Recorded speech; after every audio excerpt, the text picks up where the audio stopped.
Lobaki sanzo eza sanza guérison. Wir haben gesagt, dieser Monat ist der Monat. Pesa amen penda bien. Gib einen schönen Amen. Esengeli biso nyonso tozwa guérison. Wir müssen alle geheilt werden. Po nzambe na biso Weil unser Herr, wir nennen ihn nzambo ya bikisaka. der Herr der geheilt. Nazoyebisa bino ntango Ich nyonso sage euch jedes Mal, tozwaka nzambe lokola nzambe ya histoire te. dass wir den Herrn nicht als Herr der Geschichte Tozwaka mpe nzambe lokola nzambe ya masapo te bayebisa biso oder eines abikisaka. Gleichnisses, dass man gesagt hat, dass er heilt, Me tomonaka lobiko yango te. aber wir sehen diese Heilung nicht. Bible elobi teke nzambe atretaka. Die Bibel sagt nicht, dass der Herr untersucht, Me Bible elobi behandelt. Bible elobi Aber die Bibel sagt, l'Éternel guérit. der Herr heilt. Pesa amen na bien. Amen. Bible nalobi lisusu. Ich sag nochmal, Bible elobi die teke Bibel sagt nicht, nzambe atretaka dass der Herr behandelt. te. Nein, Bible die elobi Bibel sagt, nzambe der abikisaka. Herr heilt. Na français elobi malamu. Im Französisch sagt man, L'Éternel guérit. der Herr heilt. Nzambe mutu abikisaka. Der Herr ist wegen der Kobikisama na moto Wenn der Mensch eza geheilt na wird, docteur te. ist nicht wegen dem Arzt, Kobikisama na moto wenn jemand geheilt eza wird, na pasteur ist te. nicht bei dem Kobikisama na Pastor. moto Damit eza na jemand église geheilt wird, te. ist nicht die Mais Gemeinde. kobikisama na Aber moto damit jemand eza na geheilt wird, nzambe. ist es für den Herrn. Pesa amen na bien. Amen. Alléluia. Po soki nzambe mutu azobikisa. Weil wenn der Herr heilt, Pourquoi pas opesa amen? warum sagst du nicht Amen? Alléluia. Amen. Alléluia. Amen. C'est l'Éternel qui guérit. Das ist der Herr, der heilt. Amen. Bato esengeli bayeba. Die Leute müssen Bato wissen esengeli mpe bandima und glauben, na nyonso Alles. nzambe mutu abikisaka. in allem, Nzambe der aza Herr na heilt. contrôle ya santé na yo. Der Herr hat die Kontrolle über deine Nzambe Gesundheit. aza na contrôle ya âme na yo, Der Herr hat die Kontrolle ya über corps na deine yo, Seele, mpe ya Körper esprit na und yo. Geist. Yango Job alobi. Deshalb hat Bomoi na gesagt, moto das Leben esimbami eines na maboko na Nzambe. liegt in den Händen Po des bato Herrn. na kala Weil die Leute früher bazalaki koyeba. wussten, Yango omoni deshalb sie bato bandimelaki nkolo die Leute, die an den Herrn bazalaki geglaubt trop haben, sir die waren sehr na moto ernst bango bandimeli. an die Bazalaki Person, na an die geglaubt kopatapata haben. te, Die waren nicht bazalaki na am komitungisa te, Umschwenken, die haben sich po bayebaki weil die wussten, bandimeli moto die moko haben an jemanden oyo geglaubt, aza lolenge ya bato der te. nicht so ist wie die Menschen. Alléluia. Tokamati makomi na Nzambe. Nehmen wir die Bibel.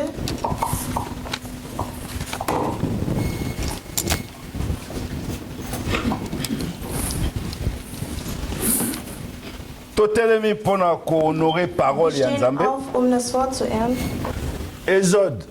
Mpaka tangi Exode Exodus, 15, 2. Mose 15, 22. Vers 22. Exode 15, 22, la parole de Dieu dit ceci. Moïse fit partie Israël de la mer Rouge. Ils prirent la direction du désert de Shur. Et après 3 journées de marche dans le désert, ils ne trouvèrent point d'eau. À combien? Continue. Ils arrivèrent à Mara, mais ils ne purent pas boire de l'eau de Mara, parce qu'elle était amère. C'est pourquoi ce lieu fut appelé Mara. Le peuple murmura contre Moïse en disant, que boirons-nous? Moïse cria à l'Éternel. Et l'Éternel lui indiqua un bois qu'il jeta dans l'eau, et l'eau devint douce.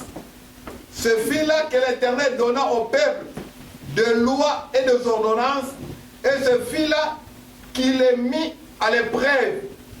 Il dit, si tu écoutes attentivement la voix de l'Éternel ton Dieu, si tu fais ce qui est droit à ses yeux, si tu prêtes l'oreille à ses commandements, et si tu observes toutes ces lois, je te frapperai d'aucune des maladies dont j'ai frappé les Égyptiens, car je suis l'Éternel qui te guérit. Souvent, ainsi dit, maboko makasi mpona lokumu na nkolo.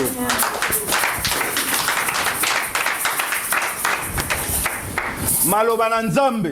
Das Wort des Herrn Eza maloba na bomoi. ist das Wort des Lebens. Maloba na Nzambe. Das Wort des Herrn Eza maloba na solo. ist das Wort der Yango nasepelaka mingi Deshalb freue ich mich, kotangaka maloba na Nzambe die Bibel zu lesen, mpo nayebi ete weil ich weiß, lobiko na ngai dass meine to Heilung lobiko ya moto moko über die Heilung ekouta kaka na maloba na von Nzambe. diesem Wort kommen wird. Maloba oyo totangi Das Wort, was wir gelesen Bible haben, elobi na biso die malamu Bibel sagt zu uns gut, kobima bana Israel na Egypte als die Kinder Israels aus Ägypten gegangen sind, bakatisi mer rouge, und das Rote Meer über bazwi nzela ya désert. sind die in die Wüste gekommen. Alléluia. Amen. Bazwi nzela ya désert. Die waren dann in der Wüste. Place likambo ezali. Dort, wo die Sache Na désert kuna in der Wüste bakutami na posa ya mai. wollten sie trinken. Mai eza te. Und da gab es kein Wasser. Mai ya komela eza te. Da gab es kein Wasser. Eloko makati Bible elobi, Das, was die Bibel sagt, peuple mirmiraki. das Volk war sehr verwirrt. Peuple komi komirmire. Es war sehr verwirrt. C'est 3 millions ya batu Zwischen allen Leuten ezalaki kaka na moto moko gab es nur eine Person, oyo amirmiraki te. die nicht irgendwie verwirrt war. Ezalaki kaka Moïse. Und das war Moses. Bible elobi bien, Die Bibel sagt, Moïse abondeli Nzambe. Moses hat zu dem Herrn Yango gebetet. nazwalisa libota na Deshalb Nzambe. sage ich euch, Na makambo nyonso ekoki kokomela na vie. allen, was in eurem Leben geschehen hat, Komirmiraka te. Zweifel nicht. Eloko ya malamu Das, was gut kobondela nde Nzambe. ist, dem Herrn Biso anzugeben. eloko esalaka biso Das, was wir tun, na baproblème nyonso in allen unseren Problemen tobandaka mirmir. zweifeln wir Ok na sehr. mirmir. Aber wenn wir Nzambe zweifeln, asepelaka na mirmir te. dann freut sich der Problème Herr nyonso daran. ekoki kokomela yo na vie. Alle Probleme, die kommen, Yeba yango musst du, eloko ya liboso Das erste, soki oyebi Nzambe wenn du den Herrn libondeli. kennst, dann bete. Amen. Alléluia. Amen. Bana ya Nzambe baza kuna te. Die Kinder Gottes sind aber nicht Soki da. problème ekomi Immer nur, wenn ein Problem geschieht, mirmir ebandi. dann fangen die an zu zweifeln. Beta ta lisolo ya maladi moko awa. Sprich, sag die Geschichte von einem Kranken her. Surtout bamaladi oyo ya baneti bacancer, Vor allem die Krankheiten wie Diabetes. Krebs, Diabetes, basida, AIDS. batension. Bato balukaka d'abord baluka nanu koyeba Die Leute azwelaki yango wollen ndenge verstehen, nini. wie hat Mais die bana Person Israel gesagt, aber die Kinder Israels, bolandanga malamu folgt mir gut, balobi mai oyo bango bakutanaki Ja, nango das Wasser, ezalaki mai ya bololo. war bitter. Mais baexplike biso te Aber die haben ndenge mai sicher wana sehr, ekomaki bololo. wie das Mais bana Wasser Israel geworden ist. babandi eloko ya liboso Aber die Kinder kaka Israel, mirmir na Als désert. sie angefangen haben, war Zweifel in der Wüste. boyebi tolekaka na désert Wisst ihr, wir gehen mpo na nzambe atalisa biso monene na ye. damit der Herr seine Größe soki ozoleka na désert Wenn du durch eine soki Wüste sante gehst, ezotungisama wenn du nabombeli yo te ezalaka mpo nzambe atalisa monene na ye damit der Herr seine Größe na zeigt. moto ayebi nzambe komitungisama te quel que soit problème Egal was für ein Problem du komirmire hast, te zweifel nicht. nzambe alingi atalisa monene na ye na bomoi na yo situation komi nango yebaka na nsima situation oyo eza nde monene na nzambe emonisama Gibt es damit, pesanga amen na bie maloba nzambe ya komitungisamaka te epuis bato bomimiraka te zweifelt nicht.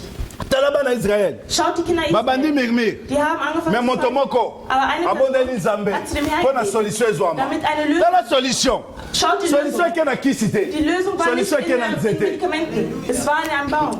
nzambe aza makambo alleluya ayebisi moïse tala nzete Er hat zu Moses gesagt, schau dir diesen Baum an. eske akoka oyebisa na moïse te loba kaka liloba moko mai wana Konnte er nicht zu ekoma Moses malamu sagen, sag einfach to nur moïse Wort, akoka damit otelema das kaka te nicht nzambe alobi na ye alobi bo mai koma mai moko ya malamu Oder er sagt Mais Nzambe alobi na ye. gutes Wasser. Aber der Tala Herr nzete. sagt, schau dir, nzete wana eza kisi te das ist kein nzete wana eza mpe bagre chimie te soki bakisi oyo batiaka na mai das sind auch me keine nzete ekutami kaka na bisika kaka ya das boye Wasser tut. Es war einfach nur me dort. soki moïse Aber wenn na Moses makanisi na ye in seinen Gedanken atiaki yango kaka na mutu nur in me nzete onkola alobi na nga das, ekoko was der osala Herr nini na mai gesagt hat, oyo was kann es denn mit ninga dem kelenga Wasser osalama machen? te Dann wäre alleluya kein Wunder me geschehen. moïse Aber Moses atosi hat yoka gehorcht. place guérison base mpenza mutu mpo azwa guérison yango Das ist die Basis, damit jemand die Heilung erhält. alleluya bible elobi Die Bibel sagt, na 24 le peuple murmura contre Moïse. 25 Moïse cria à l'Éternel, lui indiquant un bois. Alléluia.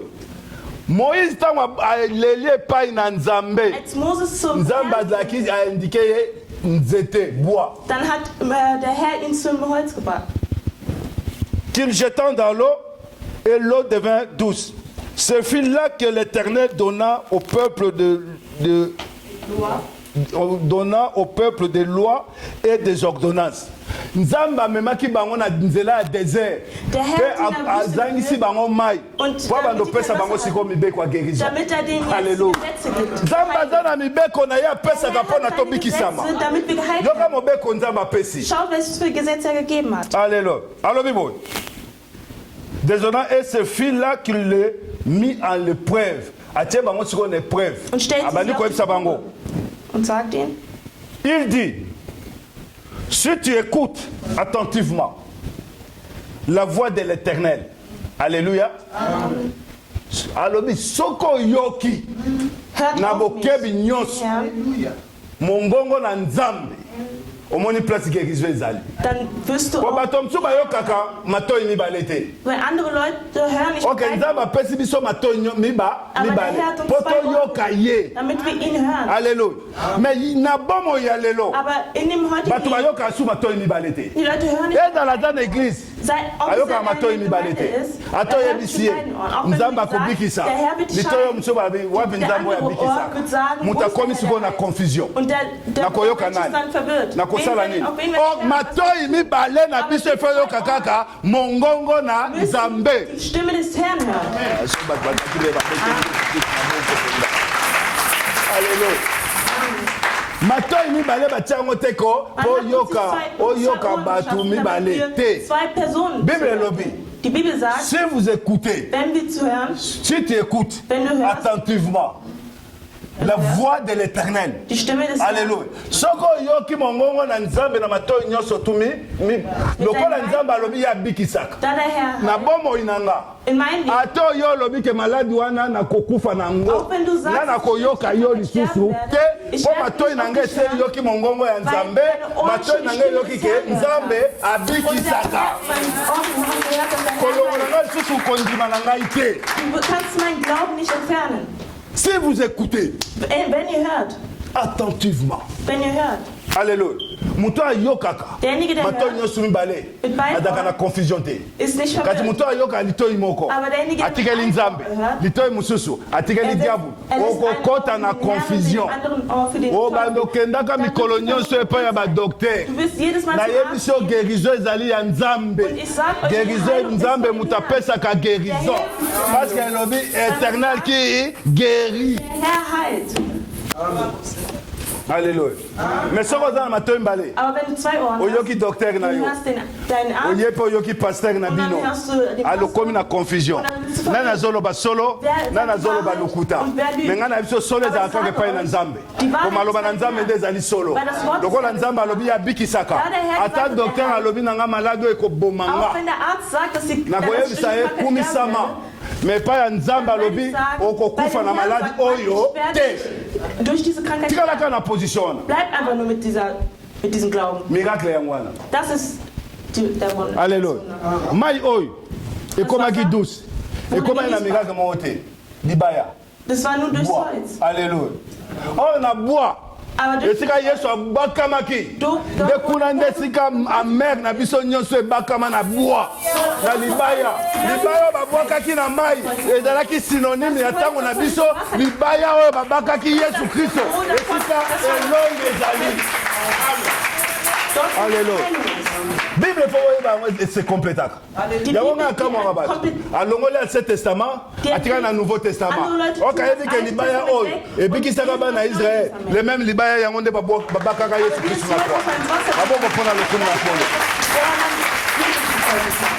Alléluia.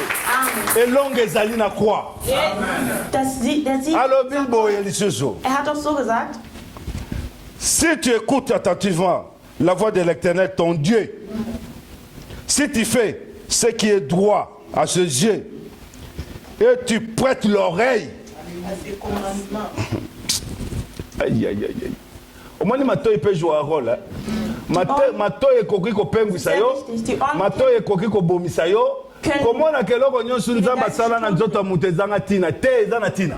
alles, was der Herr geschaffen hat, an Bato basalaka bakanzaka matoi eza mpona koyoka kotonga. andere Leute Bato denken, mosusu dass sie basepelaka mpona koyoka bakombo ya bato bafanda wana kaka soki matoi na eyoki kombo ya mutu te wenn die nicht donc die azomona Namen von kaka anderen mpena Leuten ye hören, journée ekoleka te. dann sehen die, dass deren Tag schlecht verlaufen ist. Diable epai yebi alatieli bino batelefone okobenga vodafone ofele okobenga auto ofele soki atokatisi na belgique ofele nzoka po asungikisa biso kaka na matoi na biso po alongola biso toyoka makambo makambo na nzambe to bando yoka po malade tika la kabatu na nzoto mais lelo biso to bito koyoka ka mongongo na nzambe po malade ifanya na banzoto na biso epakata au nom de malade moko te kokotika na banzoto na biso soki ifanya biso to tiango kasi alléluia biso kana biso taka par malobani mongongo nzambe yango nde biso to koyoka pe totala to sala o eza bien und wir tun das Gute. Bible est kitoko.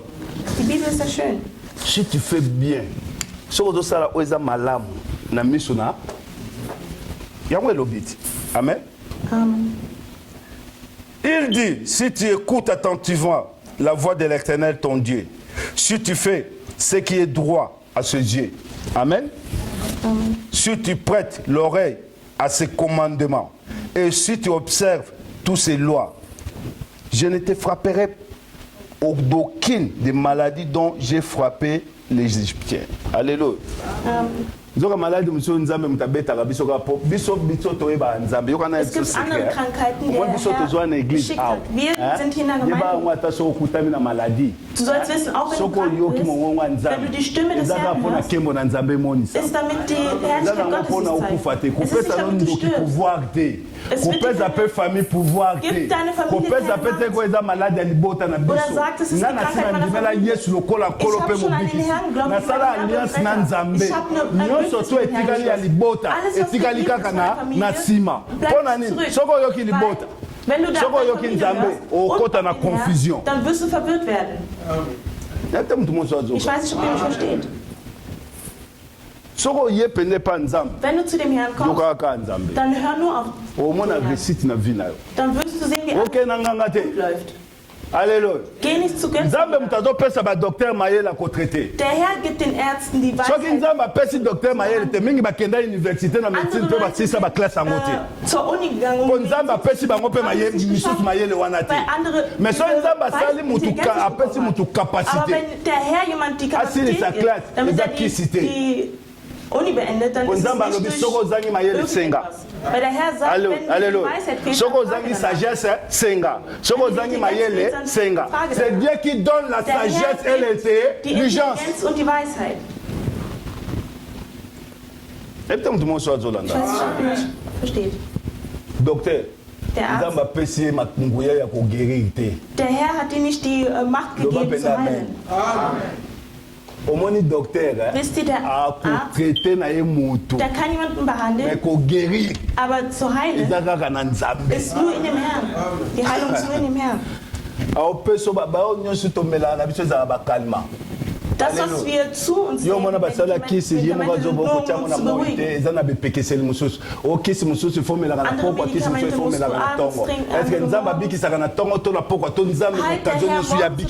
oder heiter immer.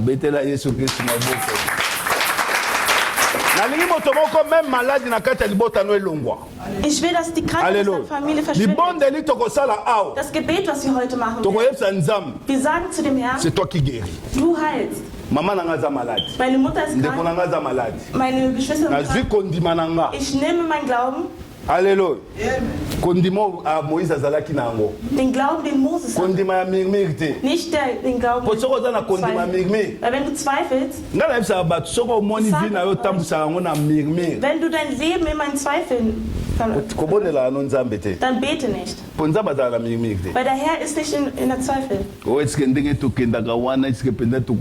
wir dorthin gehen, werden wir wirklich geheilt werden. Dann zweifelst du schon. Das Gotteswerk ist mit dem Glauben. Auch dein Gebet muss ein Gebet des Glaubens sein. Die Bibel sagt, das Gebet des Glaubens sagt nicht nur irgendetwas.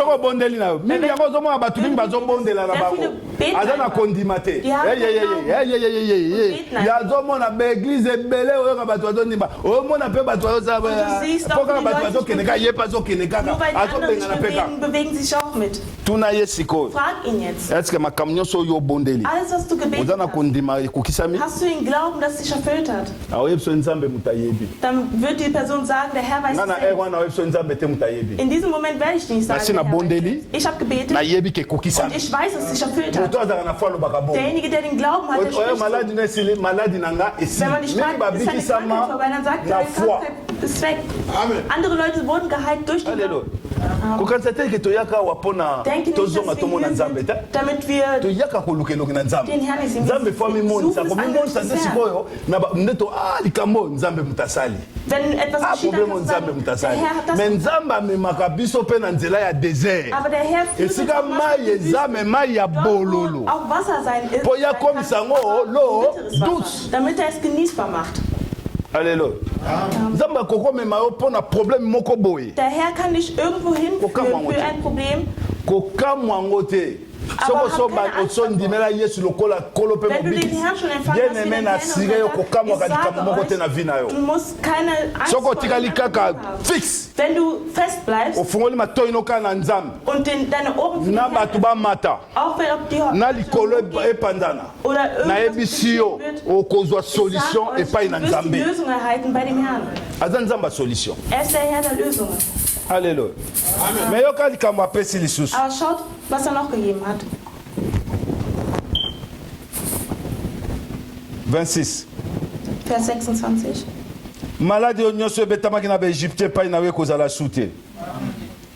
L'Éternel qui te guérit. Alléluia. Donc nzambe oyo abikisaka der Herr der heilt akoki kobeta ba malade nzoka ba Egypte ba malade ba beta kuna in Ägypten die Krankheit yem tabeta kiango mais siko yem tabeta batu na malade siko yozo kumisa ye ondimele lokola nkolo pe mobiki du glaubst an ihn wie der Herr und Retter aobeto sondeni warum solltest du dann krank sein? Alléluia. Amen. Alléluia. Amen. Il fallait ba geste mususu salamaka andere Gesten mussten geschehen.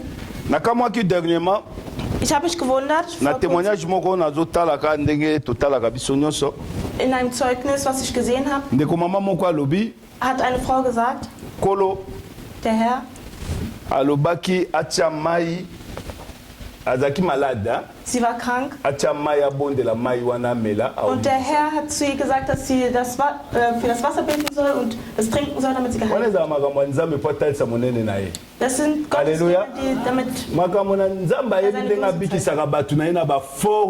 der Herr weiß wie er hat zu Mose gesagt schmeiß das Holz ins Wasser als sie das Wasser getrunken haben war es genießbar was sie trinken konnten und sie haben sich an das Wasser gefreut. Action ya foi weil er et salamaki na nzela ya Moïse action msoza ka foi na sina yebisa bino angwao das ist durch das durch den bakoko na biso tozungolu ya kokende na bamboka wir haben diese Gnade erhalten in unseren Völkern mehr zurück na bamboka mso aspirin ezalati in anderen Städten gibt es kein Aspirin. Alléluia. Mais action kako muta okene kozwa kaka matiti ya zamba wana. Aber nur das Blatt das sie ba confondaka makambo ebele. Weil sehr viele Leute ba confondaka kinganga. Die verwirren na ba action ya foi yango ba komisa yango moni ba komisa ko nyosu neti kindoki kaka. Mit Sachen die im Glauben. Mama mzenza na kindoki te.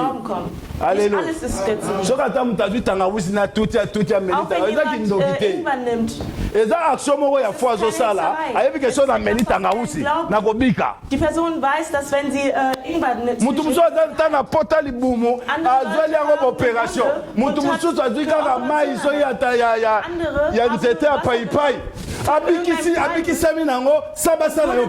ohne eine Operation durchzuführen.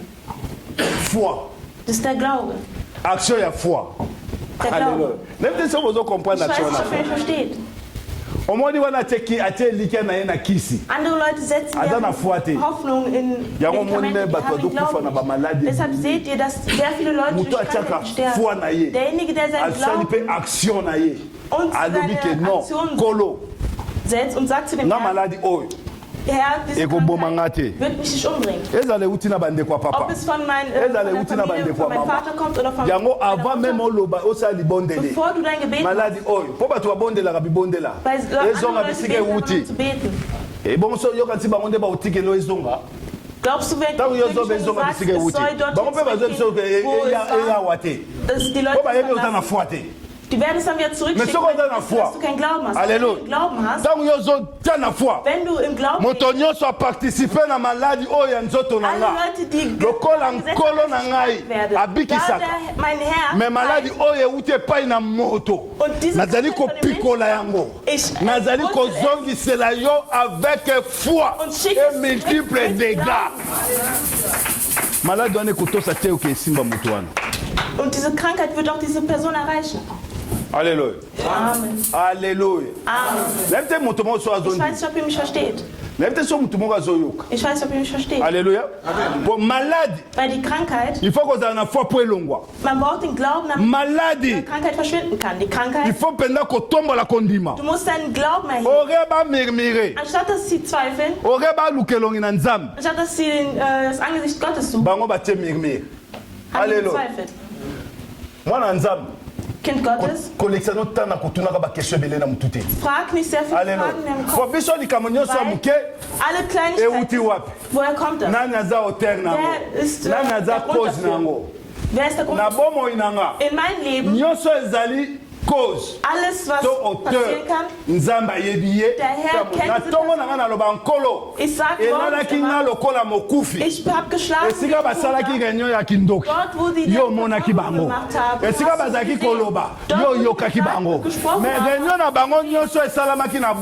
alles, was in der Nacht geplant worden ist, alle Entscheidungen, die sie getroffen haben, in meinem Leben, soll nur noch nichtig sein. Alle ezala pona mabota na bango ezala pona bana na bango ezala pona ba mama na bango ezala pona bandeko na bango mais ngai nzambe décision na ngai ko ute pai na yo. Meine Entscheidung kommt von dir her. Das ist das Gebet. Ozobondela, du betest ozobanga und du hast Angst. Ozobanga, du hast Angst. Bayebi pe obangaka. Und die wissen das. Alléluia. Bien aimé. Bato misala bazar. Die Leute mit schlechten Werken sind da. Mein Herr,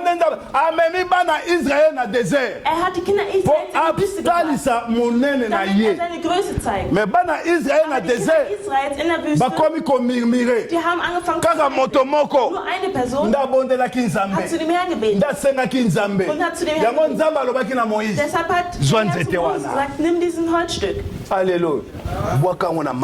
Wirf es ins Wasser. Und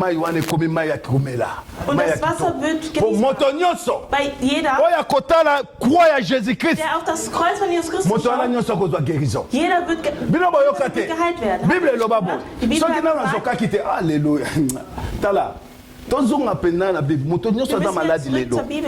jeder, der bete wirklich in Wahrheit.